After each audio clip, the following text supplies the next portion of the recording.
projet, moi j'en ai d'abord entendu parler par Stéphane, notre vice-président égalité homme-femme.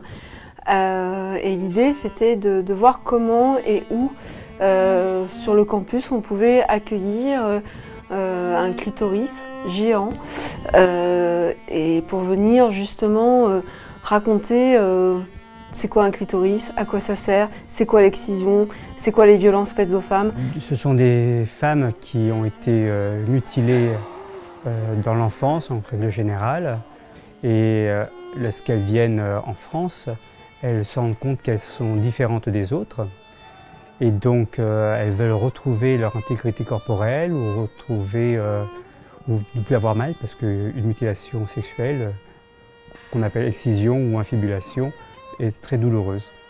Donc elles viennent me voir pour que je les répare.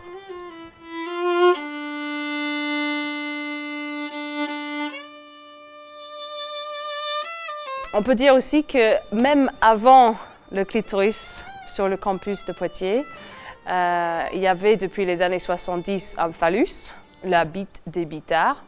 Nous voulons installer l'égalité entre les sexes sur le campus et nous avons eu la chance de rencontrer Mathieu Ellis, le sculpteur britannique qui voulait donner cette sculpture à notre association Les Amis des Femmes de la Libération et à l'université, qui après a été volée, non seulement une fois, 2 fois. Alors les vols.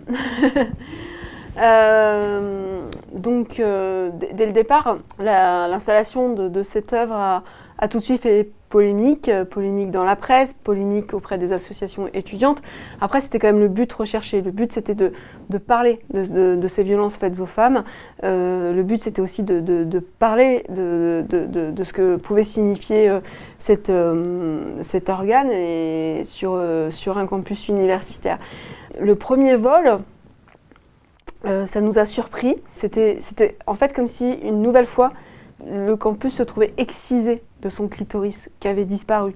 Ça a été quelque chose de vraiment très fort et qui était vraiment une violence pour toute l'équipe à la fois de la maison des étudiants mais le bureau de la vie étudiante. Donc dans la symbolique, ça a été assez fort. Quelques jours plus tard, il a été retrouvé dans les buissons, puis réinstallé. Et autant le premier vol, je pense, au final, était, on va dire, un acte peut-être pas délibéré, ou peut-être au final, puisqu'on l'a retrouvé dans des buissons un peu loin, il n'y avait pas forcément une connotation politique.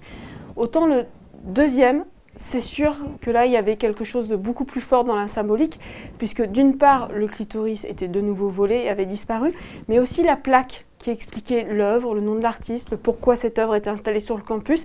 C'est-à-dire qu'on avait voulu faire disparaître toutes les traces. Et je pense que là, symboliquement, c'était beaucoup plus fort que le premier vol, qui était peut-être un acte moins pensé, on va dire ça comme ça. Donc on voit bien que ça... On a l'impression que, on peut dire soit que ça a énervé quelqu'un, ou soit qu'il y a des gens à Poitiers qui ont vraiment envie d'un clitoris. Donc là, cette fois, au lieu de faire qu'un clitoris, on fait 1000 clitoris et on les donne.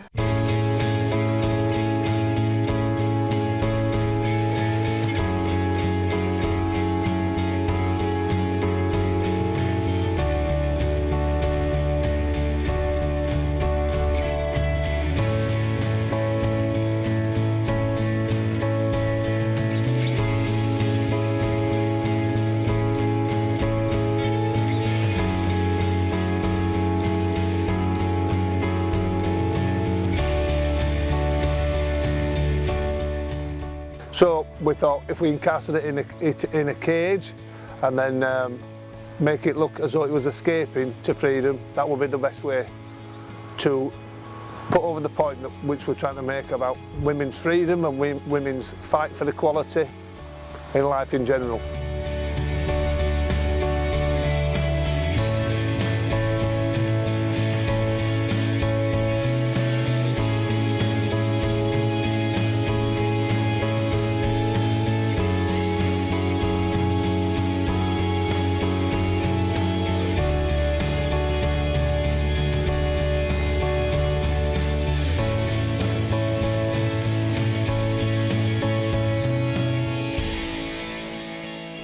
des gros enjeux des années comme ça, j'étais vice-président, c'était vraiment la lutte contre ces violences sexistes et sexuelles.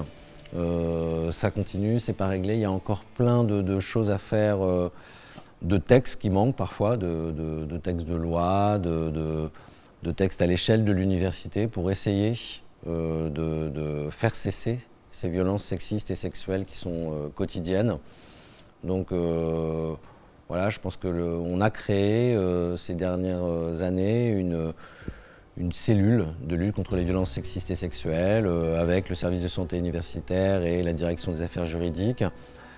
C'est pas toujours facile de formaliser les choses et donc j'ai l'impression que ça ne fonctionne pas encore comme il faudrait, mais en attendant, on a déjà créé un espace d'écoute, de soutien, d'orientation vers des lieux intérieurs ou des personnes ou extérieurs à l'université. Et j'espère que ça va se développer. Je crois que c'était un des gros enjeux. Et alors que ça pourrait paraître marginal, le projet Clitoris, le chantier Clitoris ont été comme des stages d'autodéfense verbale qu'on organise. Tous ces espaces-là sont des lieux où la parole remonte et où les questions se posent pour faire évoluer et lutter contre ces violences sexistes et sexuelles. Est-ce qu'on est en capacité de devenir sensible et de voir ce qui se passe dans notre société?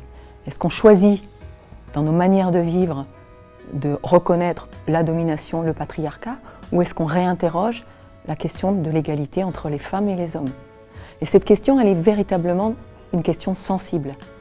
Relation égalitaire veut dire qu'on choisit dans la pluralité du monde la façon dont on peut tisser des liens entre nous, se renouer, être dans une forme pacifique d'échange.